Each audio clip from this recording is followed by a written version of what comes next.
Nshuti bakundwa, dukomeje kwiga igitabo ubutumwa ku basore, tugeze ku gice cya 92. Rinda cyane inzira zigana mu bugingo.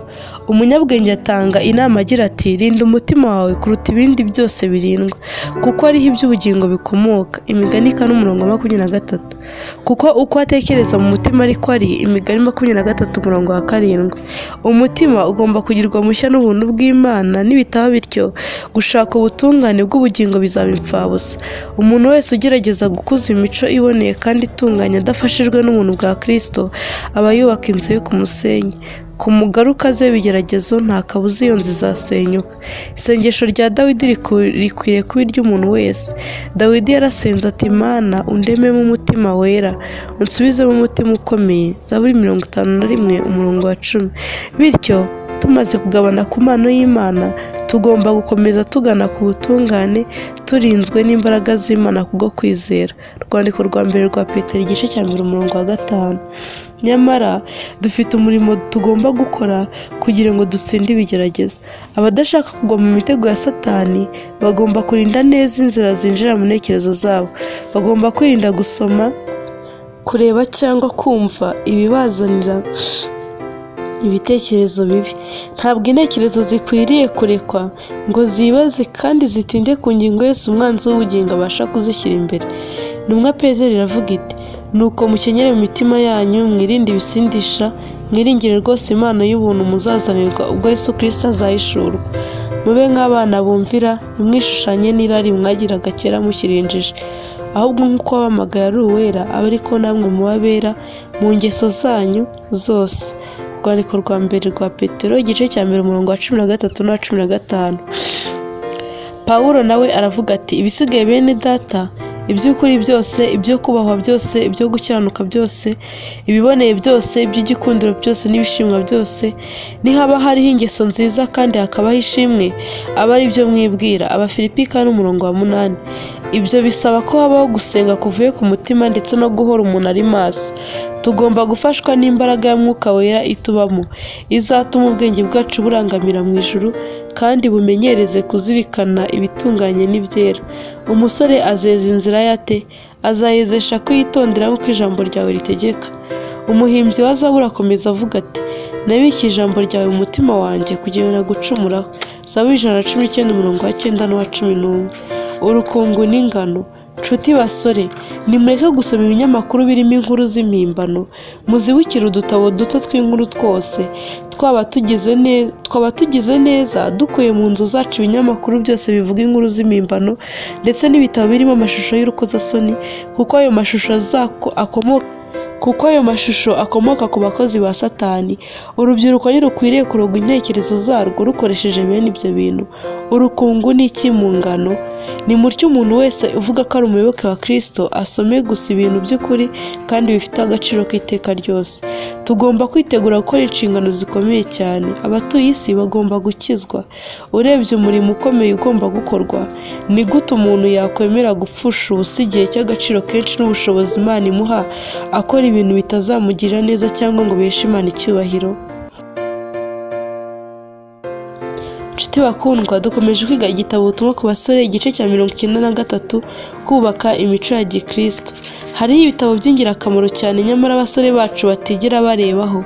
Ibyo bitabo birirengagizwa bitewe n'uko bitabashimisha nk'ibindi basoma by'agaciro gake. Dukwiriye kugira inama abasore bacu kujya basoma ibyo bitabo by'ingirakamaro kuko ubwabyo byubaka imico ya Gikristo. Ingingo z'ingenzi z'ukwizera kwacu zikwiriye kwandikwa mu bwenge bw'urubyiruko. Urubyiruko rwarabutswe bike muri uko kuri, ariko ntabwo rwigeze rukwakira ku buryo rwari kwita ku kwiga uku kuri rubyitayeho. Abasore bacu bakwiriye gusoma ibizabageza ku musaruro mwiza kandi byeza intekerezo. Ibi ni byo bakeneye kugira ngo bashobore gusobanukirwa iyobokamana nyakuri icyo ari cyo. Hariho byinshi bisomwa ariko bidashobora kweza ubugingo.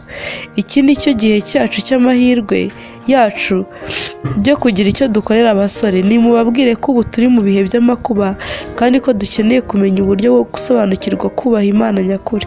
Urubyiruko rwacu rukeneye gufashwa, rukazahurwa kandi rugaterwa ubutwari, ariko mu buryo butunganye. ahari ntibikorwe nk'uko urubyiruko rubishaka, ahubwo mu buryo buzarufasha kugira intekerezo zejejwe. Rukeneye idini nziza kandi yeza kurenza ikindi kintu cyose.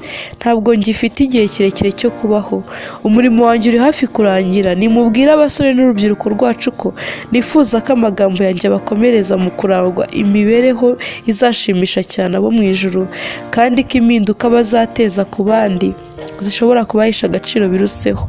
Ibyatoranyijwe bikwiriye gusomwa. Mu ijoro rimwe natoranyaga kandi ngashyira ku ruhande ibitabo bidafitiye abasore akamaro. Dukwiriye kubatoranyiriza ibitabo bizabashishikariza kuba abanyakuri mu buzima kandi bikabatera kubumbura ijambo ry'Imana. Ibi ni byo neretswe icyo gihe kandi natekereje ko nkwiriye kubibashyira imbere kandi bikaharindirwa. Ntabwo tugomba kwemera guha abasore ibitabo bidafite agaciro. Hakenewe ibitabo bibera umugisha haba mu ntekerezo no mu bugingo. Bene ibyo bintu ntibyitabwaho cyane. Kubw'iyo mpamvu abantu bacu bakwiriye kumenya ibyo mvuga. Ntabwo ntekereza ko nzongera kugira ibindi bihamya nandikira abantu bacu. Abagabo bafite ibitekerezo bishikamye dufite, bazi ibyiza byazahura kandi bikubaka umurimo, ariko hamwe n'urukundo rw'Imana ruri mu mitima yabo, bakeneye kurushaho kwimbika mu kwiga iby'Imana. Mpangayikishijwe cyane n'uko abasore bacu bazagira ibintu bikwiriye basoma. Nibiba bityo abakuze nabo bazabigira. Tugomba guhanga amaso yacu ku mbaraga ikurura y'iyobokamana ukuri gufite. Tugomba kureka intekerezo n'ubwonko bigakomeza kuba bikingukiye kwakira ukuri kw'ijambo ry'Imana. Satani azi igihe abantu batabyitayeho. Ntabwo tugomba kunyurwa bitewe n'uko igihe kimwe twigeze gutanga ubutumwa bw'imbuzi. Tugomba guhora tubutanga. Dukwiriye gutangira gahunda yo gusoma tubishishikariye cyane, ku buryo bizakurura abantu benshi kandi bikagira icyo bibahinduraho. Ndamutse ndindiwe ubuzima ngo nkomeze gukora umurimo, nashimishwa cyane no gufasha mu gutegura ibitabo bigenewe urubyiruko. Hari umurimo ugomba gukorerwa abasore, aho muri uwo intekerezo zabo zizakorwaho kandi zikagororwa n'ukuri kw'Imana kweza. Nifuriza urubyiruko rwacu mbikuye ku mutima ko rwamenya ubusobanuro nyakuri bwo gutsindishirizwa n'ubuntu bwo kwizera, kandi rukagira kwera kw'imico kuzarutegurira kuzaraga ubugingo buhoraho. Ntabwo niteze ko ngifite igihe kirekire cyo kubaho, bityo ubu butumwa mbusigiye abasore kugira ngo intego bagira itazabapfira ubusa. Ndingingira abavandimwe banjye mu kwizera kugira ngo bashishikarize abasore guhora berereza ubuntu bw'Imana no gukomera kwayo. Mukore kandi musenge ubudasiba kugira ngo abantu basobanukirwe agaciro k'idini y'ukuri. Nimugaragaze umugisha n'ubwiza byo kwera n'ubuntu bw'Imana. Numvise ibi bindemereye cyane ngo mbivuge kuko nzi neza ko byirengagizwa. Ntabwo nizeye ko ubuzima bwanjye buzamara igihe kirekire, ariko numva ko nemewe n'Uwiteka. Azi uko nababaye ubwo nabonaga imibereho yo ku rwego rwo hasi yarangaga abitwa ko ari abakristo.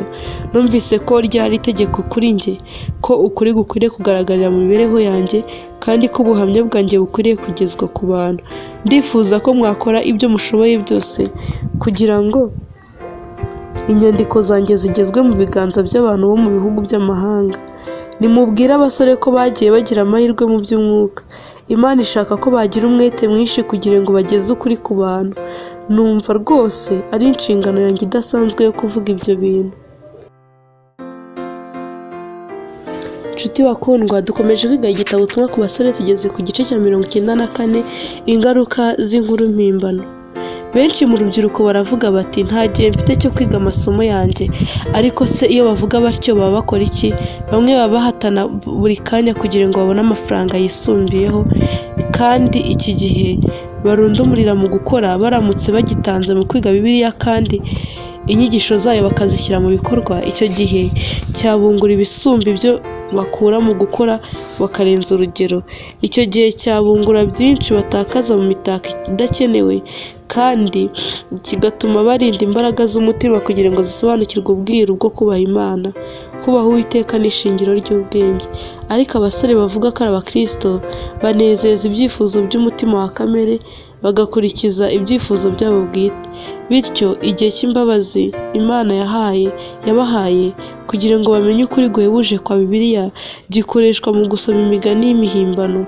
Iyo bene aka kamenyero kubatswe n'umuntu usanga kugatsinda bimukomereye, ariko kugatsinda bishobora gukorwa kandi bigomba gukorwa n'abakandida b'ijuru bose. Ubwenge bw'umuntu bwemererwa gutwarwa no gusoma inkuru burarimbuka.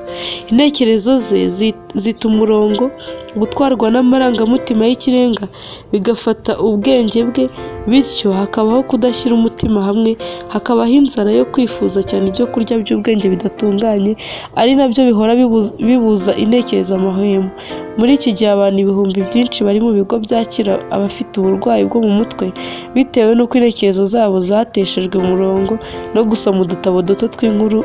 Ibyo bikaba byarajyanye n'intekerezo zabo mu kubaka ibitabashwa mu kirere no kurwara urukundo kubw'amarangamutima arenga intekerezo zabo.